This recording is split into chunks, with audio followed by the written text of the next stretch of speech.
안녕하세요. 백다마TV의 백송우입니다. 요즘에 ETF 출시되는 경향을 보면 월배당 ETF가 굉장히 많아요. 그만큼 많은 투자자들이 선호하는 유형이 이 월배당이기 때문에 자산운용사에서도 ETF를 만들 때 가급적이면 이 분배금이 월로 지급이 되는 이 월배당 구조로 많이 만들거든요. 그리고 월배당이 유행하기 전에 TR ETF라는 것이 시장에 나왔습니다. 근데 이거는 이 월배당만큼 뭐랄까 인기를 끌지는 못했어요. 그런데 이 투자 전략에 따라서 그리고 이제 상황에 따라서 월배당이 유리한 케이스가 있고요. 그리고 이 TR ETF가 유리한 케이스가 있거든요. 그래서 어떤 차이가 있는지 좀 살펴보고 TR에 대해서 좀 모르시는 분들에 대해서 간략하게 설명드리면 TR ETF는 월배당이랑 반대 개념이에요. 얘는 분배금을 주지 않고 그렇다고 분배금이 없는 개념은 아닌데 내부적으로 분배금이 생기면은 내부적으로 배당을 받아서 재투자를 하는 그러니까 투자자들에게 분배금으로 지급하지 않고 그 재원을 다시 재투자를 하는 게 바로 이 TR, 토탈 리턴 ETF죠. 그래서 이 두 가지 개념 완전 정반대 개념인데 각각 어떤 상황에 좋을지 나쁠지 좀 말씀을 드릴게요. 자, 월배당 ETF가 유리한 경우입니다. 첫 번째는 이 월배당으로 최소한 이 ETF 한 개를 매수할 수가 있어야지 저는 의미가 있다고 봐요. 자, 한번 생각을 해보시죠. 내가 월배당 ETF 10,000원짜리를 매달 하나씩 모은다라고 가정을 해보겠습니다. 근데 배당금이 연 10%라고 가정을 해보죠. 그러면은 10,000원짜리 ETF에서 배당금이 나오는 게 1년에 1,000원이고 그럼 한 달로 따지면 대략적으로 한 80원 정도 나오는 거잖아요. 그럼 이 돈 받아가지고 뭐 하겠어요? 그러니까 할 수 있는 게 없어요. 재투자를 하라는데 재투자를 하려고 하면은 뭐 다른 ETF를 산다든지 뭐 주식을 산다든지 뭐 이렇게 해야 되는데 분배금으로 나오는 돈의 규모가 너무 작은 거죠. 그러니까는 이게 너무 규모가 작으니까 뭐 할 수가 없는.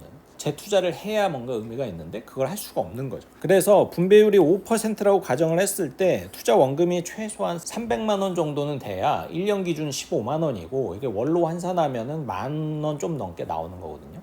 그래야 이거를 매달 받아서 뭔가 다른 ETF를 살 수가 있으니까 월배당의 의미가 생기는 최소 기준 금액이다. 물론 이 분배율이 요즘에는 최대 15%까지 나오는 커버드콜 ETF가 있으니까 그런 케이스는 이제 투자 원금이 좀 줄어들기는 하겠지만 투자 원금의 규모를 염두해 두시고 이 월배당 ETF를 선택을 하셔야 돼요. 그리고 특히나 요즘에 ISA나 이 연금저축계좌에서 ETF 투자 많이 하시는데 이 두 가지 계좌의 단점이 뭐가 있냐면 여기에 들어가 있는 돈을 바깥 계좌로 뺄 수가 없잖아요.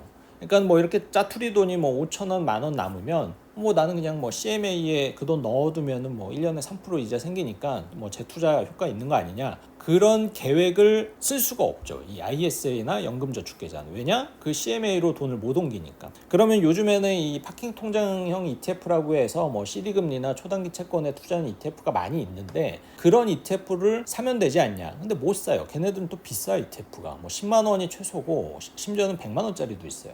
그러니까 이 월배당 ETF를 투자하실 때는 내가 투자 원금 대비해서 월배당 규모가 어느 정도 될지 가늠을 하시고 그 이후에 계획까지 세우신 다음에 투자 결정을 하셔야 돼요. 자칫 잘못하면 재투자가 안 될 수 있다는 걸 염두에 두셔야 되고, 두 번째는 이 분배금으로 좀 다양한 투자를 하려고 하는 경우에 좀 유익합니다. 예를 들어서 내가 S&P 500 월배당 ETF를 갖고 있는데 이거를 월배당을 받아서 다시 S&P 500을 산다. 그건 정말 아무 의미 없는 행동이죠. 그럴 거면 그냥 TR ETF 하는 게 맞죠. 뭐하러 번거롭게 분배금 받아가지고 그걸 똑같은 종목에 뭐하러 사요. 분배금을 받으면 또 문제가 뭔지 아세요? 배당 소득세를 또 내야 돼요. 그러니까는 결국엔 재투자하기 위한 재원의 원금 규모만 깎이게 되는 그런 이제 모순이 생기는 거죠. 그러니까 최소한 S&P 500에서 분배금을 받으면 조금 다채로운 투자를 해야 되는 거죠. 나스닥백을 산다든지 AI 테크 쪽을 산다든지 아니면은 국내에 코스피를 산다든지 이 분배금으로 보다 좀 다채로운 포트폴리오를 좀 만들어서 운용을 하겠다 이런 케이스가 돼야 이 매달 분배금을 받는 게 뭔가 의미가 있어집니다.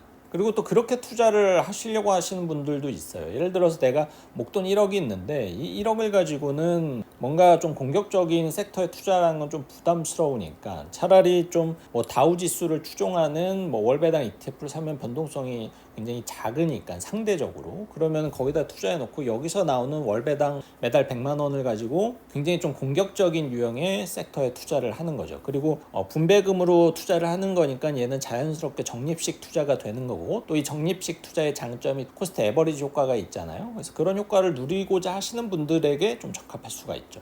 그리고 마지막으로는 이 정기적으로 생활비가 필요한 경우죠. 은퇴하신 분들, 이런 분들에게 이 월배당 ETF는 굉장히 유용하죠. 혹은 내가 본 소득이 있는데 이 금융소득을 가지고 플러스 알파 해가지고 내 생활비를 조금 더 여유롭게 쓰고자 하시는 분들에게도 이제 적합합니다. 그런데 그냥 뭐 이런 상황이나 뭐 이런 거 따지지 않고 다 요즘에 월배당이 인기라고 하니까 나는 사실 뭐 급여도 충분하고 그래서 뭐 월배당이 사실 필요가 없는데 그냥 남들도 다 월배당을 하니까 그렇게 무지성으로 투자를 하는 게 굉장히 좋지 않을 수가 있어요. 아까 말씀을 드렸듯이 이 분배금, 월배당을 받아버리면 다 세금을 내셔야 됩니다. 그러니까 내가 그 돈이 필요한 게 아니고 그걸 가지고 뭔가 조금 더 효과적인 투자 전략을 쓰지 않을 거라면은 월배당이 아니고 TR ETF를 선택을 해야 된다는 거죠. 자, 그럼 반대로 이 TR ETF가 더 유리한 경우, 사실은 정확히 정반대의 케이스거든요. 첫 번째, 이렇게 단일 섹터로 장기 투자하는 경우, 나는 그냥 S&P 500만 죽어라 투자를 하겠다. 여기서 나오는 배당금도 나는 무조건 S&P 500이다. 다른 거 안 산다. 그런 분들은 S&P 500 TR ETF를 사시면 되죠. 근데 나스닥백도 이 TR ETF가 있거든요. 근데 분배율이 S&P 500에 비해서는 너무 낮아요. S&P 500도 높은 건 아니거든요. 뭐 한 1.5% 정도 나오나? 근데 나스닥은 한 0.5%밖에 안 나와요. 물론 이거라도 또 재투자를 하면은 효과가 있긴 있겠으나 굉장히 미미하죠. 그리고 두 번째는 이제 소액으로 적립식 투자를 하시는 분들, 앞서 말씀을 드렸듯이 소액 투자자들은 월배당이 나와도 이걸로 뭐 할 수 있는 게 없어요. 그렇기 때문에 차라리 그런 분들은 이 TR ETF를 선택을 하시는 게 훨씬 더 낫고요. 그리고 세 번째는 분배금 관리에 자신 없는 분들, 이게 게으르고 말고의 문제가 아니고 이거의 분배금이 뭐 15일 그리고 말일에 나오면은 그날 바로 사야 되거든요. 가급적이면 그 텀이 길어서 좋을 게 하나도 없잖아요. 이 텀이 길면은 이 노는 돈이 돼버리니까. 그래서 이걸 굉장히 꼼꼼하게 체크하고 또 뭘 살지 미리 다 대비해 놓고 이런 계획을 좀 철저하게 세우고 실행을 해야 되는데 일하느라고 바쁘고 뭐 이렇게 되면은 체크를 못하고 이 계좌에서 분배금이 뭐 한 달, 두 달 방치되는 케이스들도 생겨날 수가 있고, 그러면은 이제 기대 수익이 오히려 훼손이 되는 거죠. 그래서 그런 분들은 차라리 이렇게 자동적으로 재투자가 되는 이 TR ETF를 선택을 하시는 게 훨씬 더 낫습니다. 자, 이렇게 월배당과 TR ETF를 언제 어떻게 활용을 해야 되는지 좀 말씀을 드렸는데, 본인의 투자 성향 그리고 어떤 재정적인 상황 이런 거에 따라서 월배당과 TR 선택이 달라야 됩니다. 그러니까 투자를 하실 때 맹목적으로 하지 마세요. 남들이 다 월배당이고 커버드콜이니까 나도 해야지. 그게 나에겐 안 맞을 수가 있어요. 그런 점을 꼭 상기를 하시고 ETF 투자를 하시길 바라겠고요. 저는 또 다음 영상에서 찾아뵙겠습니다.